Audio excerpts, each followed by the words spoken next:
एक बुढ़िया अपनी पुत्र वधू के साथ घनी लड़ा करती, निरिकली आ रही थी, और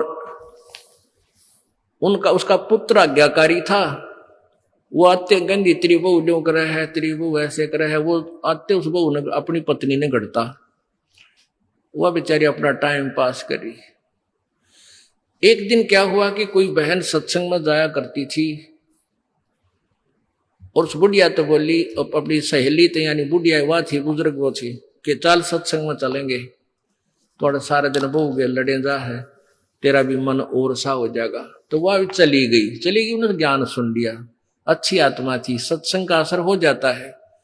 उसने अपना नाम ले लिया, 2-4 सत्संग सुने, तो बुढ़िया में बहुत फर्क पड़ गया, परिवर्तन हुआ। एक दिन वो पुत्र वधू उसकी दूध काट के भैंस का 5-6 किलो दूध, और ऐसे ऊपर कड़ियों में एक कड़ा लटे, और ऐसे ऊपर कड़ियों में एक कड़ा, उसमें बाल्टी टांग दिया करते बिल्ली कुत्ते से बचाव के लिए दूध की। तो उसने वो प्रतिदिन टांगती थी, ऐसे ऊंचे हाथ करके नू टांगना होता था। तो वह दूध काट के लाई पुत्र वधू, और उधर से वो उसका ध्यान दूसरी साइड हो गया, और वो नू करके एक बार तो नू कर लिया, अभ्यास सा था उसका बड़ा है, नू करके नू किया, वो उल्टी साइड तो लग गया, और वो टंग्या को नहीं, उसने सोचा टंग्या छोड़ दिया, वो छोड़ते बाल्टी नीचे गिर गई, सारे फर्श पे दूध फैल गया। अब वह पुत्र वधू उस एटम बम का नहीं देखा बुढ़िया की तरफ, अकिया बेरानी के सुनावेगी। तो अब बुढ़िया बोली, बेटी कोई बात ना, आज ये हमारे बाग में ना था, इसने ठा ले, इसको ऊपर ऊपर से साफ करके और भैंस के चारे में डाल दे, कोई बात ना, ये तो अपने बाग में ना था बेटी।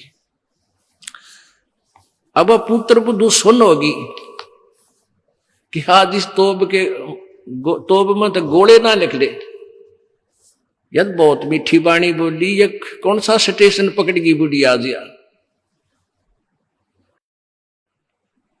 तो उसने आके अपनी सास के चरणों में शीश रख दिया और कहने लगी, माता जी मेरे से भूल से होगी, मैंने जान के नहीं। अब बेटी मन मुझे पता है, ये तो होना था, दूध तो जाए लिया, ये लड़ाई शेष थी ना, दूध आवे बेटी, चाहे मैं लड़ लूं चाहे ना लड़ लूं। बुढ़िया ने उस पुत्र वधू ने सोचा, या तो बोला था ठीक से, कदे वैसे कह रही हो, पहले तो उसने न सोचा था कहीं या वैसे ही कह रही है छो में, और फिर उसने न सोचा भी पक्का मेरा बुढ़िया का जो पटेगा इसका बेटा आवेगा सामने। अब सामने वो लड़का आया, बुढ़िया ने कोई जिक्र नहीं कराया, कत्ती भी क्या का भी, वो खाना खाकर अपने जाके पड़ के सो गया, कोई जिक्र नहीं कराया। तो बहू का भी असर हो गया, उस बेटी का भी, अपनी माँ की खूब सेवा करे हैं, खूब लत्ते धोवे। यानी पहले तो वो अकड़ी रही थी दोनों, दो बुढ़िया सुनावे, बहू ना बोला तो वो काली जरूर मानना थी, पोऊंगी तेरे पूड़े। तो ऐसे जो आधा दुखता हम आप पैदा कर ले, कोई भी हानि होनी से वह होगी, वह तो होने तरह ही वापस ना कोई करके राजी वैसे हो जाती है। तो फिर उस बात ने बतंगड़ बना लेंगे, यू काल बनवाता है।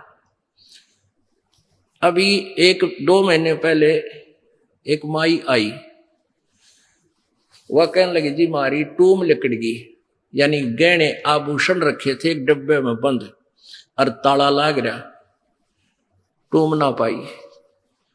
मैं बोला, बहन बात सुन ले, आप किसी का नाम मत लेना घर में, किसी पर शक ना करिए, जब तू वचन पर डटेगी ये टूम कितना नहीं जा अपने आप आ जाए तेरी। ने बोली, जी आपकी आज्ञा का पालन करूंगा। बेटी तो खाम का, मैंने इस दृष्टिकोण से कहा था इस दास ने कि वो जात ली, वो तो जो चोरी होनी थी होली, अब यो एक दूसरे पर शक करके दुश्मन और बन जाएंगी, एक कड़ा और काल शुरू करवा देगा।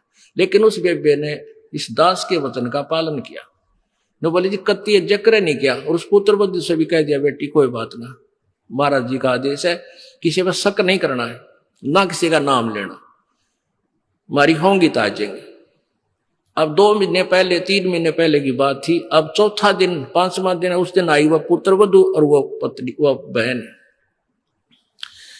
न्यो बोले जी वह न्यो की न्यो पागी टूम 2 तालियां के भीतर और इस बउआ का हाथ लगी या भाजी आई कि माँ देख टूम न्यो की नो दरी इसमें और वो डब्बा न्यो का नो उन तालियां के भीतर है। कल बताओ रो में 4-5वां दिन आकर तो पुण्यात्माओं इस युग काल चाव है कि इनके रोज जूत बाजे किसी भी कारण से पिता पुत्र की भाई बहन की और आपस में पति पत्नी की सास बहू की इन्होंने तो फिर आपस में फिर समाज की इसने ये चाहता है कि भक्ति तो दूर हो जाए भगवान का नहीं सोचे नहीं अपने ही खड्डे में आप पड़े रहे और परमात्मा चाहता है ये बच्चे आपसी राग द्वेष छोड़कर मेरी तरफ ज्यादा ध्यान दे तब कल्याण होगा।